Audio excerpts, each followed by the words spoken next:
Olá, seja bem-vindo ao canal Química Simulada. Sou Alex, professor e estudante de doutorado em Química da UFRPE e acompanhante da série Fox Máquina, da Amazon, que por sinal recomendo. Trago nesse vídeo questões do SSA3 que auxiliam você para o vestibular. Dê o joinha e se inscreva no canal. Então, pessoal, trouxe aqui uma questão do SSA3 de 2025 a pedido de um inscrito, onde ele solicitou que trouxesse questões mais recentes, né? E hoje faço esse vídeo. Eu selecionei a questão 25 dessa prova. Vale ressaltar que o SSA, por padrão, ele já descreve alguns conteúdos para cada prova, para cada nível.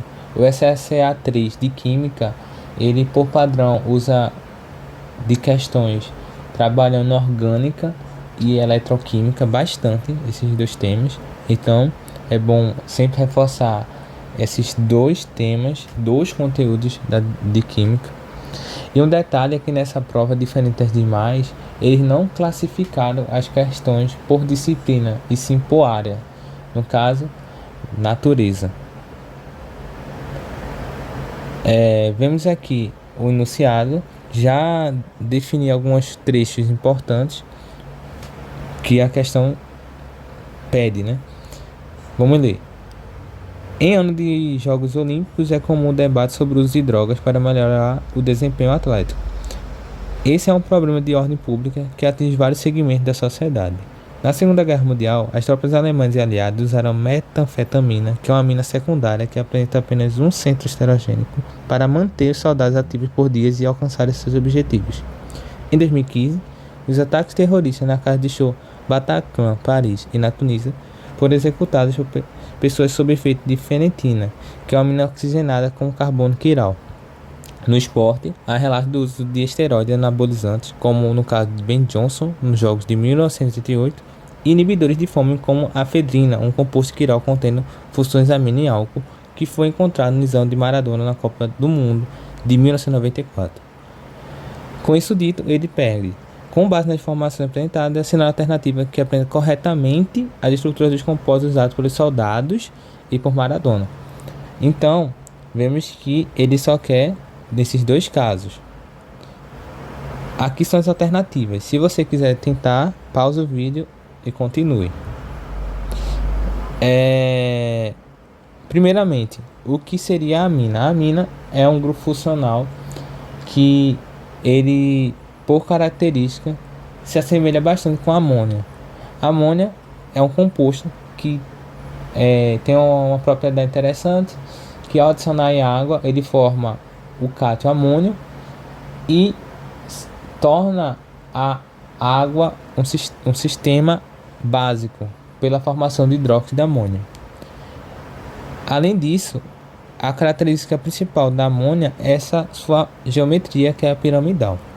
E a amina, ela se assemelha muito com a amônia, mudando apenas essa substituição desses hidrogênios por cadeias carbônicas, que o número de cadeias carbônicas substituídas desse nitrogênio, ele pode ser primário quando for um grupo de cadeia carbônica, dois grupos de cadeia carbônica secundária e terciário 3. No caso da questão, se você lembrar, ambos, tanto o composto de Maradona como os utilizados pelos soldados, apresentam a amina. Porém, os dos soldados, que é a metanfetamina, ele descreve como uma amina secundária. Então a gente tem que avaliar uma amina secundária. Um detalhe também que é bom logo descrever é que no caso de Maradona, o composto ele deve ter um álcool.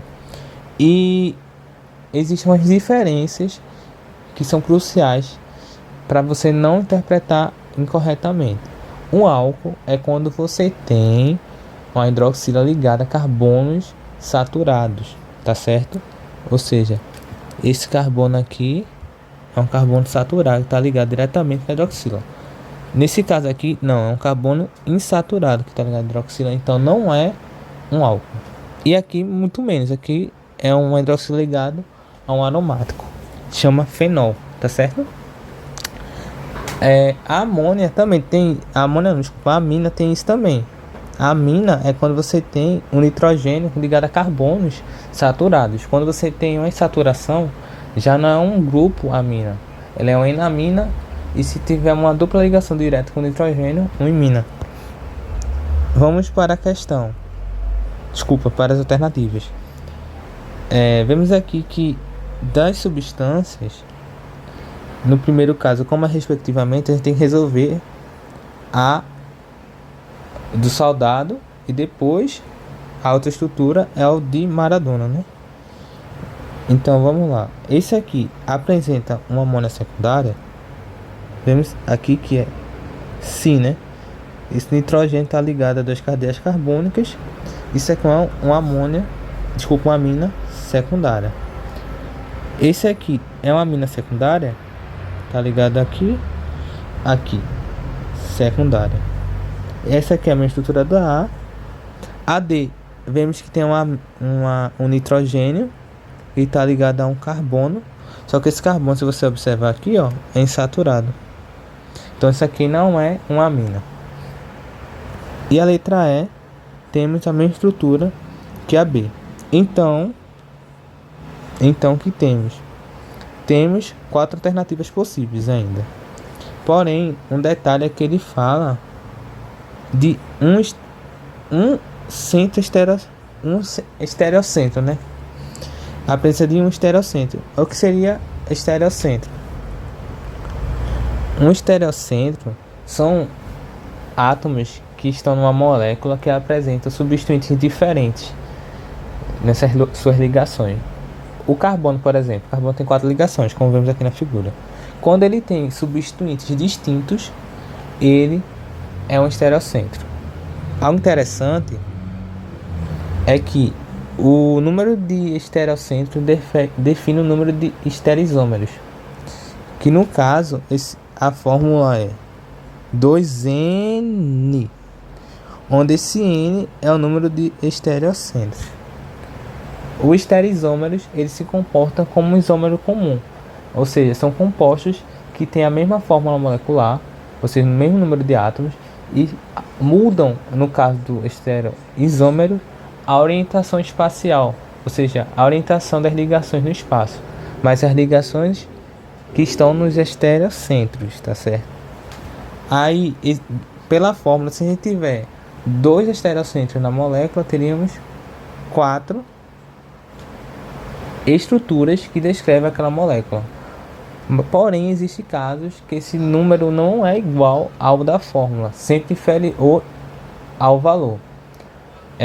Um desses é o ácido tartárico, que ele é um composto que ele tem 2 estereocentros, que seria esse aqui, esses 2 carbonos, onde você verifica nitidamente que ele tem um hidroxila ligado a ele, um ácido carboxílico, um hidrogênio e esse grupo grande aqui, que seria 4 substituintes distintos. O outro carbono é a mesma coisa, um hidroxila, ácido carboxílico, hidrogênio e esse grupo aqui grande, formando ligações com 4 substituintes diferentes, tá certo? Dessa forma, a princípio ele teria 4 estruturas ou 2 pares de estereisômeros. Porém, pelo fato de uma das estruturas ou de representações, no caso isso aqui é a representação de Fischer, que é muito importante para esses casos de estudo de estereisômeros, quando a estrutura apresenta um plano de simetria, ele não tem isômero. Então, essa estrutura aqui, ele tem um plano de simetria. Um lado é igual ao outro. Logo, ele não tem um isômero. E ele se descreve como meso. Isso difere dos outros casos. Essa estrutura aqui, se eu passar um plano de simetria, um difere do outro. Esse aqui difere desse lado. Então, não tem plano de simetria, ele pode ter um isômero. Não é à toa que ele tem um isômero do outro. Tá certo? Isso faz com que essas estruturas aqui tenham grande semelhança nas propriedades físico-químicas e essa aqui não tem semelhança com esses, sendo mais fácil isolar. Voltando à questão, o estereoisômero dessas estruturas aqui, no caso da letra A, ele apresenta quantos? Se a gente pegar esse carbono aqui no meio, vemos que ele está ligado a esse aqui, esse carbono, que é representado por esse grupo todo, e esse carbono, que é esse grupo todo. Então ele está fazendo duas ligações, mas o carbono faz 4, então falta 2. Os dois que não são descritos são os hidrogênios que não são desenhados. Logo, ele tem 4 substituintes, onde 2 são iguais. Então não é um estereocentro, tem que ser tudo diferente. Então nessa estrutura não temos por enquanto estereocentro. Mas vamos para esse caso aqui. Ele tem esse carbono está ligado a esse grupo aqui com nitrogênio, essa metila, a esse grupo aqui todinho e ao hidrogênio. Vemos que é tudo diferente, então tem um estereocentro nessa estrutura. Logo, esse aqui tem um estereocentro, tá certo? Esse aqui, ele tem esse carbono, tá ligado a essa metila, a esse grupo aqui e a esse grupo grandão. Além disso, há um hidrogênio que não é desenhado, 4 diferentes. Então tem um estereocentro. E esse carbono aqui, será que é um estereocentro? Ele está ligado a 1, a hidroxila 2, 3, o hidrogênio que não é desenhado. Então são 2 estereocentros. Logo, não pode ser esse. Então o B, o E e o D não são possíveis, sobrando o A ou o C. Lembrando que o D não pode porque não tem amina. O grupo funcional é outro. E no caso do composto de Maradona, que é efedrina, a efedrina, ele diz que tem que ter uma amina e um grupo álcool. Vemos que no caso da estrutura aqui, essa aqui tem uma amina, vemos que tem uma amina nitidamente, e tem um grupo álcool, porque o carbono aqui é saturado. Nesse caso aqui, a gente tem um álcool, um grupo álcool aqui, mas não tem amina. Logo, não é essa alternativa. Então a correta é a letra A. Se gostou do vídeo, dê o like, siga e é isso. Tchau.